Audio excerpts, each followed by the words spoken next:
Hello there, my little cupcakes. Ready for an adventure? I am. Name of this book is Spacesuit. This is Ellie. Ellie helped change the world with a needle and thread many years ago. This is Ellie. She helped change the world many years ago with a needle and thread. I wonder how she did that. Ellie loved to design and sew from a young age. As a child, she felt her fingers come alive the first time she used a sewing machine. She threaded the needle and pressed the foot pedal. 3, 2, 1, blast off. So Ellie started sewing when she was a young girl. She got herself a sewing machine and was so excited. The sewing machine launched her into another universe. When fabric could be tucked and tapered, the whir of the machine fueled her imagination with ideas. With hard work and any design was possible. So she loved to design different styles of clothes, and she could create them with her imagination and design them. As an adult, Ellie got a job sewing clothing for women and babies.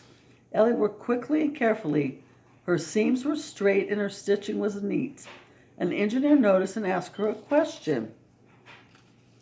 So as an adult, Ellie was an expert seamstress. She could sew anything. How would you like to sew spacesuits instead? Ellie couldn't believe her ears. Yes, I would love to. If we win, our spacesuit will go to the moon. In fact, Ellie worked for a company called ILC, Dover. Their division, Playtex, made underwear and cloth diapers. Ellie's workplace had entered an exciting competition at the last minute, but it wasn't going to be easy. Space competition. Your company have what it takes? So her boss asked her, would you like to try and design a spacesuit? And they joined at the last minute. I wonder how she's going to do. In fact, it wasn't unusual for the undergarment industry to try new things. In World War I, they designed flight suits for pilots.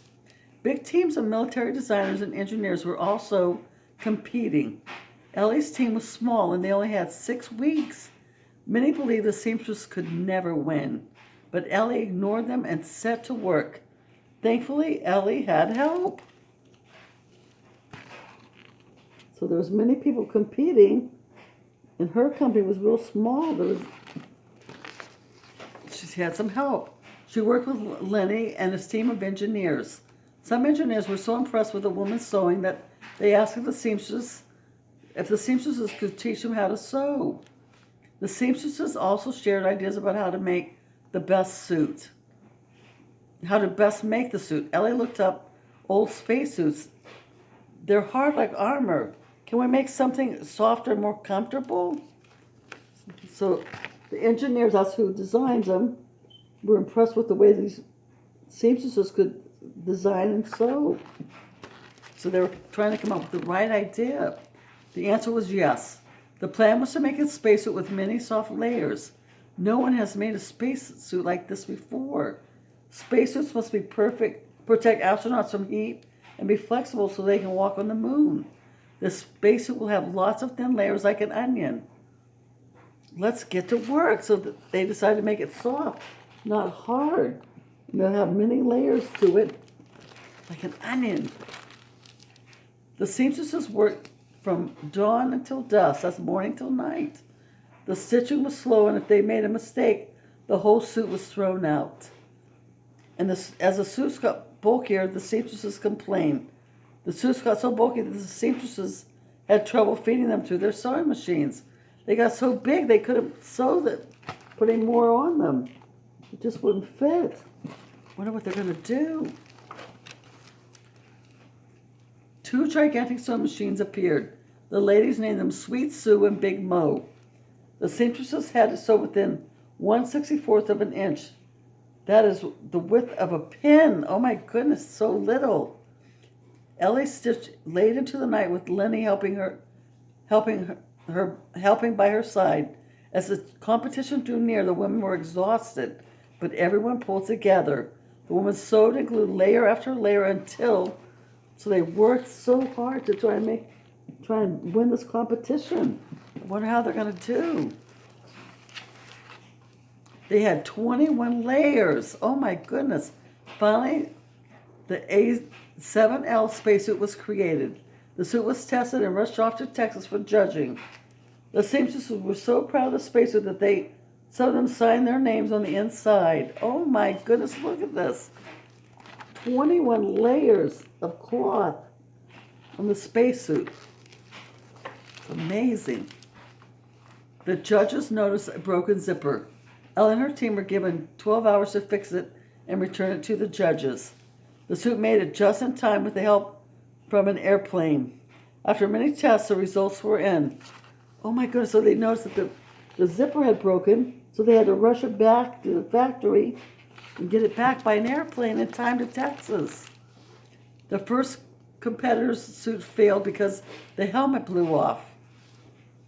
The spacesuits were tested in special areas that had reduced gravity, just like the moon.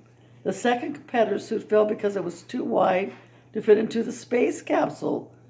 Lastly, the A7L spacesuit. So the first spacesuit, the whole helmet blew off, and the second was too big to get into the space capsule.